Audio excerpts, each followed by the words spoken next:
আসসালামু আলাইকুম, কেমন আছেন সবাই? আজকে তো রোজার 27, মনে হয় 27 রোজা হয়ে গেছে। তো দেখতে দেখতে তো রোজার দিন শেষ, পাপের দিন শুরু হইব আমাদের। বলতে বলতে ভালো দিন শেষ। এবার রোজার মধ্যে অনেক কিছু হারাইলাম, আবার পাইলামও অনেক কিছু। বিশেষ করে নানারে হারাইলাম রোজার মধ্যে। সবাই আমার নানার জন্য দোয়া করবেন। আমার মার অপারেশন হইল, অসুস্থ, তার জন্য দোয়া করবেন।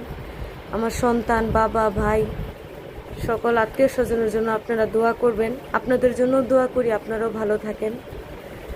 মানে কি বলবো, কিছু বলার ভাষা নেই। আজকে 27 রমজান বলতে বলতে ভালো দিন যাক সবার, এটাই দোয়া করি। সামনে ঈদ চলে আসছে, সবারই খুশির দিন।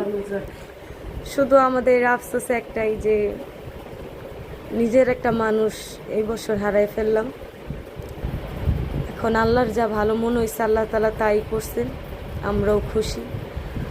তো এই তো আজকে আমাদের ইফতারির এই আয়োজন, পেয়ারা, আঙুর, শসা, একদম অল্প অল্প করে, কারণ ইফতারি ওরকম খাওয়া হয় না। দেখছি ইফতারির পরে আবার অন্য কোনো খাবার আমরা খাই, ভাজা পোড়াটা খুবই কম খাই।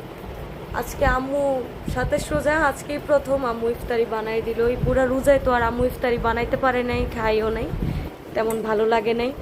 আজকে 27 রোজা রোজা রাখছি, তার জন্য আম্মু খুব সুন্দর করে আমার খুব পছন্দের জিনিসগুলো বানাইছে, খাবো। আপনারাও কি কি রান্না করছেন আজকে ইফতারিতে আমাদের অবশ্যই কমেন্ট করে জানাবেন। খাবারের জন্য গরুর গোশত বোনা করছি, পাতলা ডাল, লাউ শাক, আলু সিম দিয়ে ভাজি, আর ওই যে বালা চাউ। হ্যাঁ, বালা চাউর ভর্তা। আমি জীবনও খাইনি গে, আমার লেগে আমি এবার প্রথম খামু। খালি সবার দেখলাম রিভিউ যে না খাইলে খুব ভালো। এর জন্য আমরাও আনছি বালা চাউ